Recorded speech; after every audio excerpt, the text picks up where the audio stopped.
et l'un des objectifs donc, du ministère de l'Intégration à travers ce séminaire, c'est que l'Afrique, toute l'Afrique, comprenne la nécessité de renforcer l'intégration, parce que l'intégration existe déjà à travers les différents espaces que sont la CEDEAO, l'UEMOA, le Mano River, l'Union africaine, mais beaucoup reste à faire, parce que le droit à l'établissement des sociétés dans les différents États, la libre circulation des biens et des personnes, il y a encore entre les États africains quelques difficultés. Et nous pensons que l'intégration pour la Côte d'Ivoire est importante au lendemain d'une crise comme celle que nous avons vécue et du fait que la Côte d'Ivoire bénéficie d'un tissu industriel très étoffé, l'espace économique qui s'élargit par l'ouverture aux États est un bon moyen pour la Côte d'Ivoire, un, de créer des emplois, deux, de s'exporter, améliorer donc sa balance commerciale.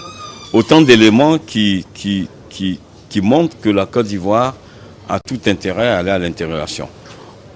Élément important de l'intégration, ce sont les problèmes sécuritaires. Au plan sécuritaire, le bon voisinage permet, et au sein de l'espace africain et sous-régional, nous avons donc projeté de renforcer les corridors de telle sorte que nos frontières, qui jusque-là font l'objet de porosité et permettent donc la liberté de certains mercenaires en charge de déstabiliser les États, que par une politique commune, nous arrivions donc à régler le problème sécuritaire et que nos frontières soient consolidées et renforcées, que les échanges entre les États deviennent une réalité et que nous ayons une politique commune au plan économique, au plan éducatif, au plan sécuritaire,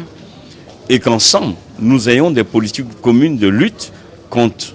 le sida, ensemble que nous ayons des politiques de lutte contre la réduction de la pauvreté. Donc le ministère de l'Intégration,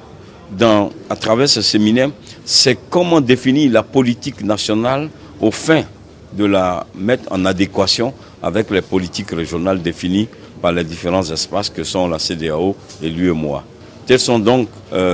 les objectifs de ce séminaire pour faire donc de la Côte d'Ivoire une Côte d'Ivoire conquérante ouverte à l'extérieur. Le ministère de l'intégration africaine s'inscrit dans la vision du président de la République, Alassane Ouattara, qui a fait de ces deux grands axes le programme du gouvernement, l'axe de la réconciliation et l'axe de la reconstruction. Au plan de la réconciliation, le ministère de l'intégration, par un de ses pans, qui en soi a besoin donc de l'ensemble des États voisins et des populations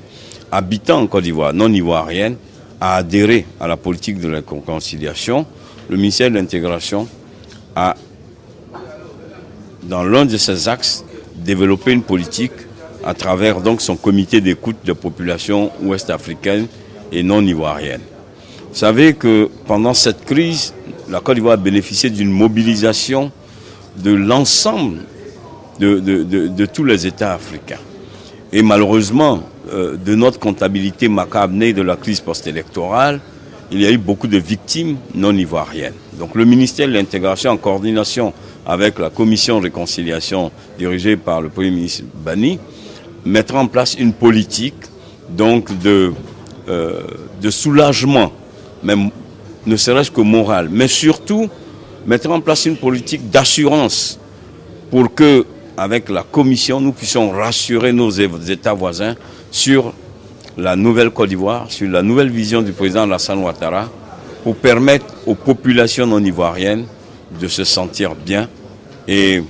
de reconnaître, d'avoir une autre vision de cette Côte d'Ivoire.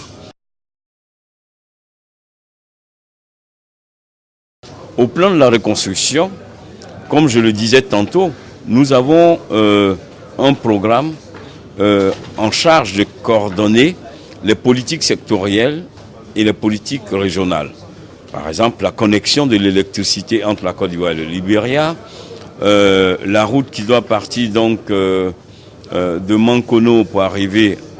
au Ghana, la route qui doit partir de San Pedro pour arriver donc en Guinée.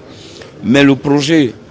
immédiat important auquel nous allons nous adonner, c'est donc la réalisation du port sec à Ferké, qui par sa réalisation permettra donc aux produits en provenance donc, du Mali, du Burkina et du Niger de connaître une rupture de chaîne, ce qui permettra à la ville de Ferké-Sédougou de devenir une nouvelle économie, mais mieux de devenir une économie régionale. Donc vous aurez à cet endroit, dans ce département, un site où il y aura donc des bâtiments pour les produits secs, des entrepôts frigorifiques